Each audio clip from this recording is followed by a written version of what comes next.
И макар в градините всички зеленчуци все още да са зелени, да изпреварим лятото и да си направим пълнени чушки с ориз по-градинарски. Подгответе зелен фасул, грах и още хрупкави зеленчуци за тази рецепта. Здравейте! Днес ще ви гощаваме с интересни ястия от родната ни кухня, обаче модерни, такива каквито до сега не са готвени. Пълнени чушки по-градинарски, с много зеленчуци и разбира се с ориз. Има рецепти, в които чушките са пълнити без ориз. Тогава обаче се слага кускус. И по-модерните – амарант, киноа. Ще правим и такива варианти. Това е постната ни рецепта за деня. А пак местната е една любопитна мусака с лапа. И свинско месце. Така има. Така че е време да избушим чушките и да ги напълним с плънката, но преди това някои задължителни операции, като задушаване на кромитлук, моркови. Трябва да бланшираме грах и зелен фасул, а пък ако са стерилизирани, не е нужно. Смесват се с останалите неща. Обаче аз, понеже съм почитател на замразените зеленчуци, ще започна първо с тяхното бланширане в гореща водичка за 10-12 минути, за да са готови. Слагаме 100-150 грама зелен фасул в подсолена вода, заедно с грах, който е 1,5 чайни чаши или около 100-150 грама. Този тънкия фасул е много крехък, няма конци, но всеки един би могъл да се използва. Даже може и за 5 минути да стане готов, тъй като наистина е много крехък и много бързо се сварява. Наричат го кенийски. В случая обаче на пакета не пише така, просто пише зелен фасул. Но когато го продават в прясно състояние, го казват така. И между другото изненадващо, поне за мен, че Кения е един от най-големите производители точно на този зелен фасул. Кромитлук, който задушаваме заедно с обикновен кръгъл, по-дребен ориз. Той е чудесен за пълнените зеленчуци. Така че е време да премина и към самото задушаване. Ориза за 1 кг чушки, за да имаме за 4 порции, ще е 1 чайна чаша, не пълна обаче, или 100 грама.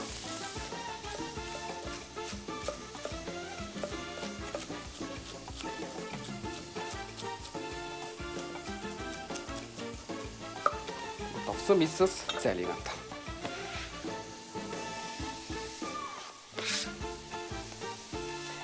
Варианта, при който избягваме пърженето е, като всичко попарим с вряла вода и след това го отцеждаме. Но при запръшката аромата на яденето е по-силен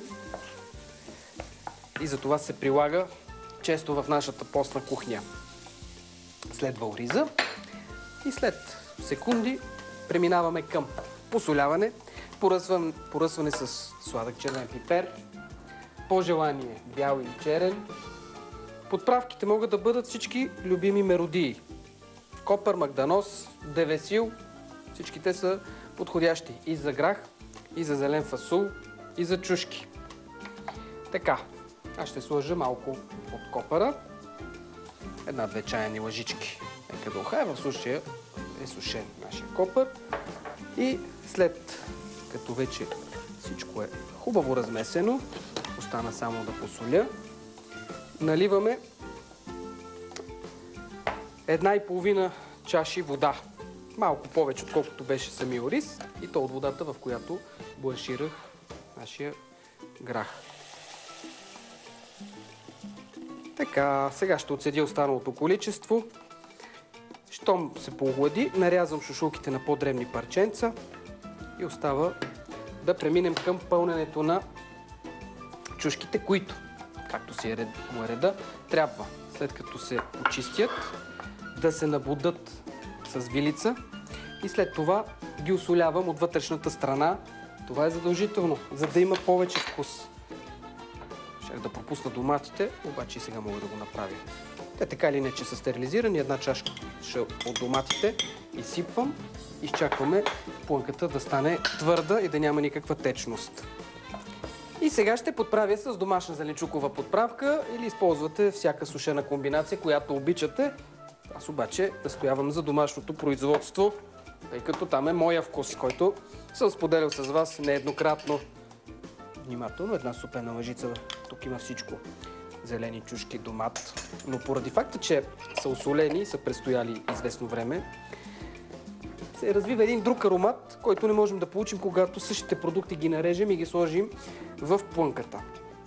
Ето го и зеления фасул. Вкусен и крехък. Нарязвам го на по-дребни парченца. И обърквам с останалите неща в тигана. Към тази плънка почитателите на лютото могат да сложат любимото къри. Тук има една-две шушулки, които са се скрили. Сега ще ги нарежа и тях. Казах вече, че чушките задължително трябва да се осолят, за да бъдат още по-вкусни и да няма дисбаланс на ароматите и на соленото най-вече. И тази великолепна градинарска плънка е готова. Преминаваме към пълненето на вече почистените чушки, които отстранявам, чието капачето отстранявам по този начин. Имам късмет, почти няма семе. Набучвам. То се прави преди да се почистят, но сега ще го покажа. Ето така, на 3-4 местенца, за да диша самата чушка и да остане вътре аромата по-силен. И осолявам. Аз най-често правя следното. Слагам солчица и с въртеливи движения изсипвам в другата чушка.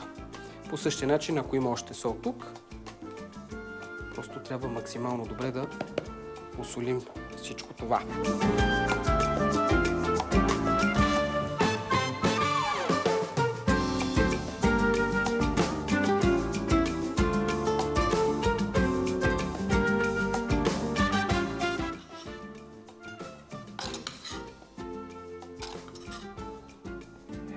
Ето така хубаво пълним, без да притискам плънката, за да може ориза да си се надуе по време на изпичането. И внимателно потапяме ето така в прашенце, изтръсквайки излишното, залепвам едно капаче. И накрая ще полея с още олио. Нека да има. Да не стават сухи. Наливаме водичка първо в тиганчето, за да оползотворим всичко това, което остана, и изсипваме. Един и половина пръста е напълно нормално да имаме в съда за печене.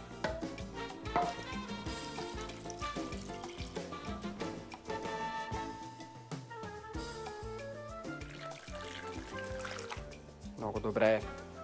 40-45 минути са необходими, за да се изпекат чушките. В обикновено загрята фурна до 180 градуса в центъра на печката.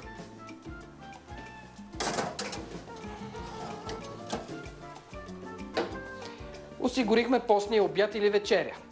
Ще осигурим и местния, само че с лапът, кайма и ориз, за да направим нетрадиционна мусака. Нова рецепта, която си струва да опитате, ако обичате изброените продукти. Ако не, просто ще пропуснете лапата и пак ще си хапнете. Има решение на всеки проблем. А сега рецептата. Пълнени чушки с ориз по градинарски. Необходимите продукти. 10-12 зелени прести чушки. 1,5 чайна чаша грах. 100-150 грама зелен фасул. 1 чайна чаша стерилизирани домати. Главичка кромит лук. 2 моркова. 1 супена лъжица домашна зеленчукова подправка или купче зеленчуков бульон. 1 непълна чайна чаша кръгъл ориз. 5 супени лъжици олио. 1-2 клонки целина. 1-2 чайни лъжички сушен копър. 1 чайна лъжичка сол. 1 до 2 чайни лъжички сладък червен пипер. Бял или черен пипер по желание. Олио за поливане и брашно за овалване. Начин на приготвяне. Бланшираме за 10-12 минути грах и зелен фасул. През това време задушаваме ситно нарязан кромит лук, заедно с нарязани на кръгчета моркови за минута. Режем целина и я прехвърляме към леко умекналите зеленчуци. Разбъркваме, прехвърляме и кръглия ориз. След секунди посоляваме и поръсваме с подправките. Наливаме 1,5 чайни чаши от водата, в която сме бланширали граха. Добавяме и нарязани на ситно стерилизирани домати. Варим, докато течността се изпари. В самия край подправяме с зеленчуковата домашна подправка.